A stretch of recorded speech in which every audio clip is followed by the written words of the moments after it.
கைகரிகின்றீரையா அப்பாவி என்ன மகனாக இருந்து பலியானீரோ ஐயா மாப்பாவி என்ன மகனாக இருந்து பலியானீரோ ஐயா அம்மா பாவி நீ சாவதில் ஏன் சொன்னார் தெரியுமா?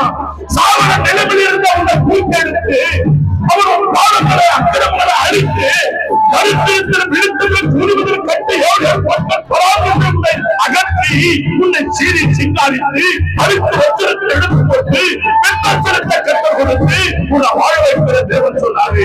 நீ சாவதில்லை